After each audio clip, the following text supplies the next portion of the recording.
Fresh updates, ship customization, new cloud tech, community events and more are all part of the current Frontier Pilot Simulator experience, and it really is a chill and enjoyable experience at that. Let's jump in and take a look.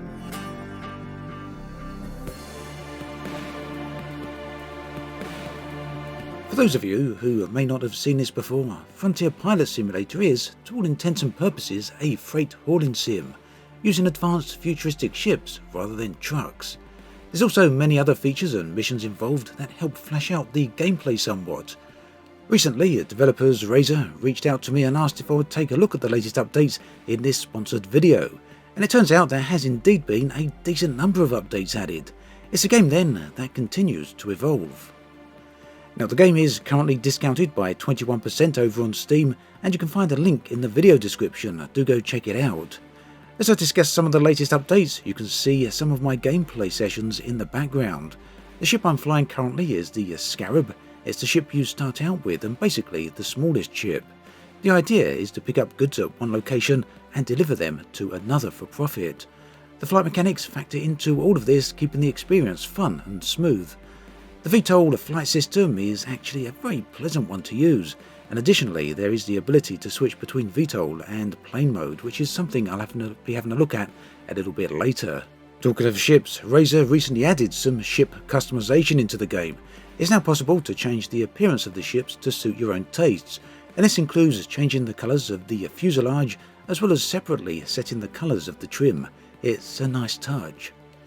The map system allows you to locate the supply and demand for various goods and products, and it's actually intuitive to use. Select a product that is for sale and the map will indicate to you the areas that purchase the product, so it's then down to you to find out which area is the most profitable. The map is also of a decent size. In addition to the small start island, there is a far larger one to the southeast. Another of the updates also comes into play here, and that is the context menu, which is essentially a mission log.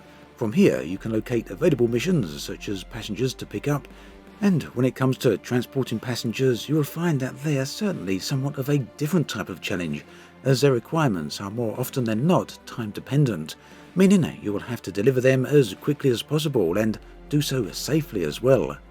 Now, flight isn't all easy sailing. It can be a challenge for sure. To start with, you'll need to get used to flying the ships themselves, and each of them handled in a different way. Beyond that, there's also environments to consider. That in itself can be a challenge though, as there's also obstacles to be aware of such as volcanoes and geysers, which could be deadly to say the least. Beyond that, you'll have to contend with the weather, which includes rain and high winds, both of which have their own impact upon flight, not to mention low visibility when you get thick fog. Fortunately, there are some tools to help assist with this, including a weather overlay. Talking of weather, Razer introduced some new cloud tech, which has improved the visual appearance of the clouds immensely. The developers have also said that not only are the clouds now visually better, but also that the performance has increased as they take up less memory. Another consideration for flight is fuel usage. If you don't conserve your fuel and balance your flight effectively, then chances are you will not make it to your destination. Each ship has different fuel capacity represented by battery charge, and to start with this is actually quite low, but it can be upgraded over time. In addition to that, the larger ships have higher battery capacity.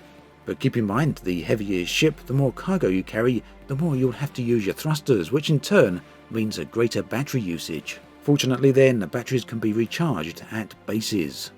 But between bases, you're going to need to keep a very close eye on your fuel consumption, and this is particularly important when on the longer journeys. Talking of which, getting across that vast ocean between islands would require the use of airplane mode, which switches your ship out from its VTOL mode into plane mode, a very different way of flying. This also helps conserve fuel across the distances. The flight model for plane mode was also updated and improved recently. Now, as you progress through the game and get larger ships and upgrade your carrying capacity, you will be able to carry ever heavier cargo. You'll also start then to notice that the additional weight actually affects the flight model of your ship. The heavier the ship gets, the more finesse is required to control the ship. And this is actually very important. Cargo can be damaged during transport. Generally speaking, the more highly valued cargoes can be very fragile, so it's important to take great care and not damage them.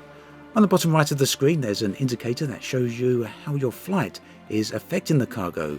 Move too suddenly or hit the ground too hard and the indicator will move into the red. When this happens, the cargo will take damage, the cost of which will be deducted from your profits. Tying all of these elements together, there are two separate stories that players can engage in. These stories total to 40 hours of gameplay. Additionally, the developers are also running community events in the game, which bring in community-focused goals to achieve with specific objectives and aims. Now, one thing that is definitely very apparent with Frontier Pilot Simulator is that the developers are very involved with the community. In fact, many of the game's frequent updates are inspired by discussions with the community. A case in point, at the beginning of August, the developers began a discussion with the community to talk about whether they should implement a new type of weather or add a new island next. It really is a refreshing way to see a games company interacting with their community. For more details on Frontier Pilot Simulator, do check out the links in the video description, and I'll be back with another video on this game very soon. As always, thanks for watching, and I'll catch you guys and girls next time.